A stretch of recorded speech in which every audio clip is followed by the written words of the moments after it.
Bendito sea Dios que nos concede también en esta oportunidad continuar adentrándonos en el conocimiento de las verdades reveladas que la Iglesia también nos enseña por ser reveladas y que están en el Catecismo de la Iglesia Católica.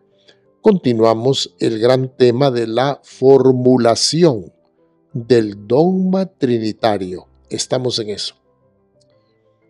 El número 251 nos dice: para la formulación del dogma de la Trinidad, tres personas distintas en un solo Dios verdadero, la Iglesia debió crear una terminología propia. Esto tiene también su importancia. La terminología al servicio de la fe. No es que la Iglesia haya tomado la cultura sin más griega y la mitología griega, no. Todo lo contrario más bien. Sí, la Iglesia adapta su fe a la cultura y la Iglesia asume todas las culturas en todo aquello que no se oponen a la revelación divina. Y más bien la Iglesia se sirve de la cultura para expresar su fe. Es el caso presente. Por eso decimos lo siguiente: para la formulación del dogma de la Trinidad, la Iglesia debió crear una terminología propia con ayuda de nociones de origen filosófico, de una manera especial de origen griego.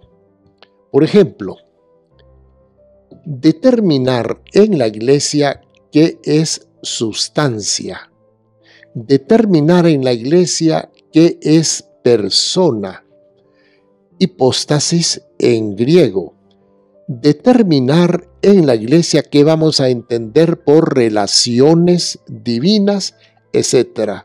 Sustancia, persona, hipóstasis, esencia, naturaleza. Entonces, la Iglesia da un sentido a esos distintos conceptos tomados de un idioma, en este caso concreto del griego. La Iglesia les da, al hablar de Dios, de la Santísima Trinidad, la Iglesia le da un sentido específico y concreto. De todos es sabido que los conceptos pueden tener distintas significaciones. Por ejemplo, ¿qué es, si preguntáramos, qué es democracia? Seguramente tendríamos infinidad de opiniones acerca de qué es democracia. Pues bien, la Iglesia tuvo que precisar el sentido, dar un solo sentido en el lenguaje teológico a ciertos conceptos para poder entendernos y para poder comprender desde un punto de vista no simplemente histórico, sino también filosófico, para poder comprender entonces cómo Dios es tres personas y una sola naturaleza. ¿Qué es esencia? ¿Qué es sustancia?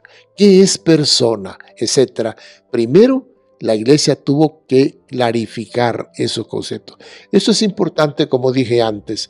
No se trata simplemente de asumir mitología griega dentro de la Iglesia. Eso es un invento de personas ajenas a la Iglesia. No, todo lo contrario. Pero sí se trata de expresar la fe heredada por la Iglesia y profesada por la Iglesia, expresarla con unos términos filosóficos, de tal manera que personas eruditas pudieran entonces adentrarse, de alguna manera penetrar en algo al misterio de la Santísima Trinidad. Al hacer esto, pues,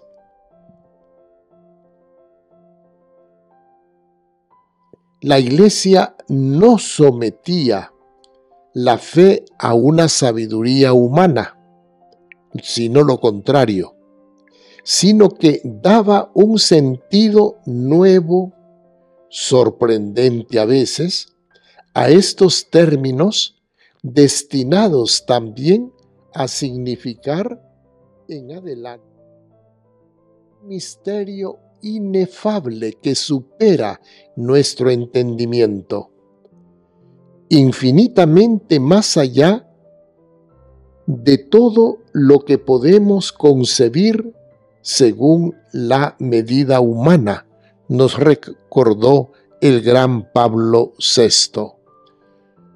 Pues bien, entonces, resumiendo, no estamos contra la razón, todo lo contrario. Sirviéndonos de la razón, queremos, hasta donde sea posible, comprender la revelación, inclusive el misterio, hasta donde nuestra razón pueda penetrar. Para esto, la Iglesia entonces fijó el sentido a unas palabras, a unos conceptos, esos conceptos usados por la Iglesia.